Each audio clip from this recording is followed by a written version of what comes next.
रविवार की अगर प्रदोष पड़ जाए, कभी ऐसा योग लगे आपके जीवन में कि आप जिस व्यापार को आपने करा उस व्यापार में आपको फल नहीं मिला,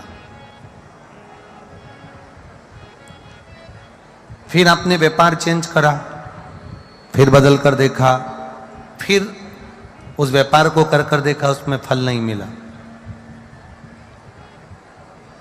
फिर आपने वापिस व्यापार को बदलने का विचार किया, तो हमारा निवेदन रहेगा उस व्यापार को बदलने से पहले एक काम जरूर कर देखना।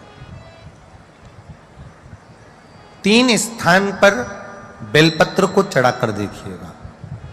अगर आपको लगे कि मैंने व्यापार बदल लिया, एक बार बदला, कई लोग ऐसे भी होते हैं जो पैसा इकट्ठा करते हैं, धन एकत्रित करते हैं, और कोई व्यापार ऐसा कर लेते हैं जिस व्यापार में धन चले जाता है तो वो धन वापिस नहीं आता महाराज, वो व्यापार का धन वापिस नहीं आ पाता।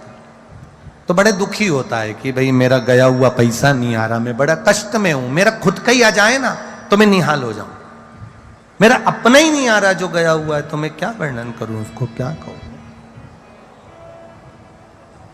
उनके लिए भी ये प्रयोग, ये शिव विद्येश्वर संहिता का ये भाव बड़ा सुंदर है महाराज। आप व्यापार पर व्यापार बदल कर देख लिए, धन भी हमारा कहीं डूब गया, आ नहीं रहा है, तो प्रयास करना 3 स्थान पर चढ़ाई गई बेलपत्र हमें सुख का अनुभव करा देती। बहुत ध्यान लगाइए। पहला, अशोक सुंदरी की जगह।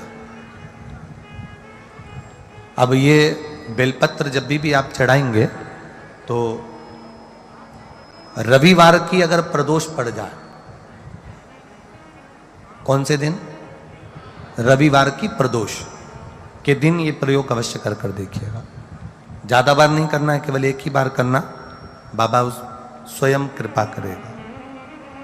अपने मंदिर में, अर्थात अपने घर के पास कोई मंदिर हो, शिवालय हो, देवालय हो, जहां शंकर भगवान विराजमान हो, शिवलिंग हो, ऐसी जगह पर अवश्य करें। हमें कहीं दूर जाकर ये प्रयोग नहीं करना है, अपने शिवालय, अपने जो घर के आसपास में शिवालय हो वो। एक बेलपत्र अशोक सुंदरी वाली जगह। अब उसको अशोक सुंदरी की जगह पर भी चढ़ाने का तरीका क्या है?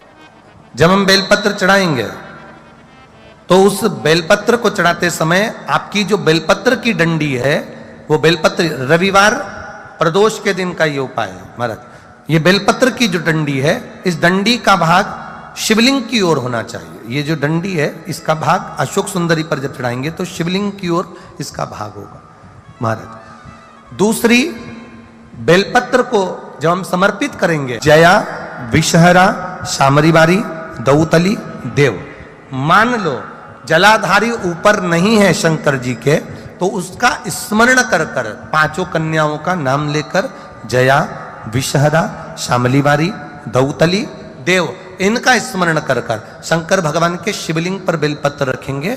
बेलपत्र कहां रखना है? आप अगर यहां बैठे हो तो आपके विपरीत में डंडी का मुख होना चाहिए। ये बेलपत्र की जो डंडी है, इसका मुख आपके विपरीत में हो। आप यहां बैठे हो तो डंडी उधर होगी, आप इधर बैठे हो तो डंडी का मुख इधर होगा, आप उधर बैठे हो तो डंडी का मुख इधर होगा। आपके ठीक विपरीत की ओर डंडी का मुख हो। ये 2 जगह बेलपत्र समर्पित करने के बाद, तृतीय बेलपत्र शिवलिंग की जो जलाधारी है, जहां पर भगवान शंकर का शिवलिंग रखा है, वहां स्पर्श कराकर, केवल छुआना है, स्पर्श कराकर बेलपत्री के पेड़ के नीचे ही कोई कंकर हो, कोई शंकर हो, या कोई मिट्टी का ढेला हो, नी हो, तो वहीं मिट्टी को थोड़ी सी ऊंची कर एक बेलपत्र बैठकर इस बेलपत्री की डंडी जड़ की ओर, मतलब जो वृक्ष होता है उस ओर इस डंडी का मुख होना चाहिए। ये 3 रविवार के प्रदोष के दिन शंकर भगवान पर चढ़ाई गई बेलपत्र से हमारा गया हुआ धन भी पुनः आने का रहता है, और हमारा जो व्यापार बार बार बंद हो रहा है, शिव की कृपा से एक बार चालू तो चालू हो ही जाता है। शिव तत्व को जान, और निवेदन है सब भाव से करना है, हृदय चित्त आनंद। जो विश्व, जिस दिन रविवार की प्रदोष पड़े उस दिन एक लाल वस्त्र में पीली सरसों रखकर और उसके अंतर्गत कुछ भी एक, या तो बमूल का कांटा ना मिले तो गुलाब का कांटा ही उसके अंतर्गत रख लीजिए। और मान लो कोई काम ऐसा है कि उसमें पैसा तुम्हारा आ ही नहीं रहा, बहुत घाटे पर घाटा जा रहा है, नुकसान बहुत हो रहा है और कोई काम हो ही नहीं रहा, तो महाराज जिस दिन रविवार की प्रदोष पड़े उस दिन एक लाल वस्त्र में पीली सरसों रखकर और उसके अंतर्गत कुछ भी एक, या तो बमूल का कांटा ना मिले तो गुलाब का कांटा ही उसके अंतर्गत रख लीजिए और उसको शिव मंदिर का स्मरण कराकर शंकर भगवान का नाम लेकर रू भैरव, कौन सा भैरव है उसकी भी कथा भी आने वाली है। ये दारुक नाम के राक्षस का संहार करने के लिए जब माता अवतार लेगी तब शंकर भगवान बच्चे का रूप रखकर रोएंगे, तो शिव जी का एक नाम होगा रू भैरव। ये भैरव कहां पर रहता है, तो कहा ये शमशान में रहता है। कहां रहता है ये भैरव? शंकर का जो एक अवतार है रू भैरव, ये भैरव अवतार शमशान में रहता है। तो इस भैरव का काम क्या है, तो कहा शमशान में, शमशान की जो अग्नि होती है भले गीली लकड़ी रहे, भले उसमें कोई पदार्थ डाले ना डाले, थोड़ी देर में वो अग्नि रू आवाज, हल्की सी शमशान की जो अग्नि जलती है उसमें एक आवाज आती है। आप वैसे कोई अग्नि जलाएंगे ना तो आवाज नहीं आई, ध्यान देना। हमारे शमशान में अगर जो लोग गए होंगे मुर्दा जलाने के लिए, तो अगर वो एकांत में बैठेंगे तो उसमें से एक आवाज आती है रू रू। तो शिव पुराण कह रही है कि उस सरसों को, कांटे को रूरू भैरव का नाम लेकर जिस व्यापार जो नहीं चल रहा है, दुकान जो नहीं चल रही है, उस दुकान के सामने, उस व्यापार के सम्मुख में उसको जला दिया जाता है। यह करा जाता है रवि प्रदोष के लिए। महाराज कौन से प्रदोष? रवि प्रदोष के लिए, जो सुख का भान कराती है, व्यापार की उन्नति के लिए, समृद्धि के लिए, लक्ष्मी के लिए इसका प्रयोग किया जाता है। तो यहां पर दारुक नाम का जो असुर है, दारुक नाम का जो राक्षस है, उसका एक ही कहना है कि मैं मरूं, मना नहीं है ब्रह्मदेव पर, वो मरने का।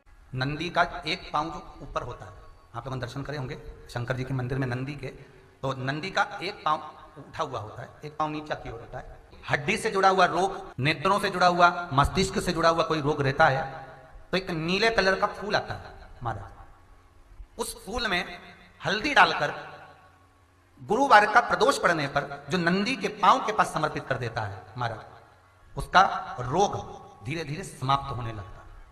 लिंग पुराण कहती है कि नंदीश्वर भगवान के सामने जो पुष्प समर्पित करा जाता है उसको, ये तो लिखा था स्कंद पुराण और शिव पुराण, लिंग पुराण कहती है जो फूल आपने समर्पित करा उसको लाकर पानी की बाल्टी में डालकर आप स्नान भी कर सकते हो, उससे भी हड्डी के जितने रोग होते हैं उसमें आराम लगने लगता है। जैसे कहीं शरीर नहीं चल रहा, हाथ झुन्न पड़ रहा है, हाथ काम नहीं कर रहा, हाथ में झुंझुनी आ रही है, कंपन आ रहा है, जैसे मान लो कोई काम, चाहे वो शनिचरी प्रदोष हो, चाहे रविवार की हो, सोमवार की हो, मंगल की हो, बुधवार की हो, गुरुवार की हो, शुक्रवार की हो, शनिवार की हो, कोई भी वार की हो, प्रदोष, प्रदोष काल में शाम का समय सूर्य डूब रहा हो, बस डूबा ही हो, और उस समय पर केवल 3 दिन ऐसे रहेंगे, 3 बार ऐसे रहेंगे, 3 तिथियां ऐसी रहेंगी, 3 समय ऐसा रहेगा जिस समय पर तेरे द्वारा निर्मित शूल को भी शिव धारण करेगा और जगत का कल्याण करेगा। 3 दिन, 3 तिथियां, 3 बार, 3 नक्षत्र, 3 घड़ी, 3 पल,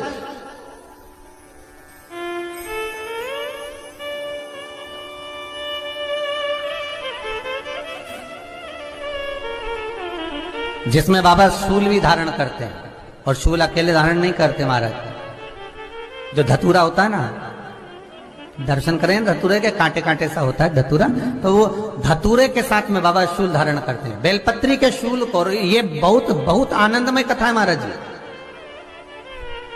जिसके जीवन में हमेशा कांटे ही मिले हैं। बेटी बड़ी हुई तो घर में मायके में दुख देखा, और मायके से गई ससुराल में तो ससुराल में दुख देखा, ससुराल में भी दुख देखने के बाद में भी पति को बहुत कुछ काम खुलवाया, बहुत धंधे खुलवाए, नौकरी लगवाई, पर वो पति बार बार छोड़ कर आ गया, बार बार तकलीफ भोग रहा है, बार बार कष्ट भोग रहा है। फिर थोड़े दिन काम करता है, थोड़े दिन छूट जाता है, फिर व्यापार में बढ़ता है, फिर छूट जाता है, फिर कोई दुकान खुलवाई, थोड़े दिन अच्छी चली, फिर वापस वहीं घर पर आकर बैठ गया, अर्थात उसके जीवन में वो शूलता चल रही है। तो बाबा देवाधिदेव महादेव कहते हैं ये 3 घड़ी, 3 पल, 3 नक्षत्र, 3 समय, 3 दिन में जो शूल मुझे समर्पित करता है उसके जीवन से मैं शूल हटा देता हूं। वो 3 दिन लिखे स्कंद पुराण।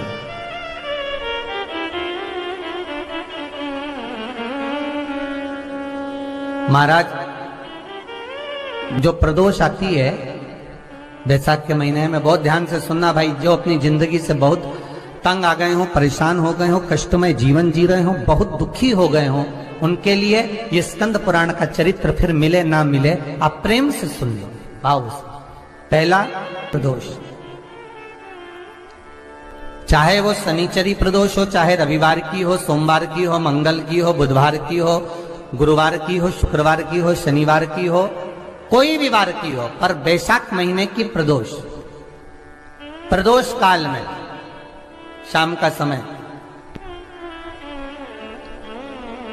सूर्य डूब रहा हो, बस डूबा ही हो, और उस समय पर सूर्य के डूबन के तुरंत बाद बाबा को धतूरे के साथ में बेलपत्री ना चढ़ाते हुए बेलपत्री के वृक्ष के 7 कांटे बाबा के शिवलिंग पर समर्पित करे जाते हैं महाराज, अपनी जिंदगी में अड़चनों को हटाने के लिए।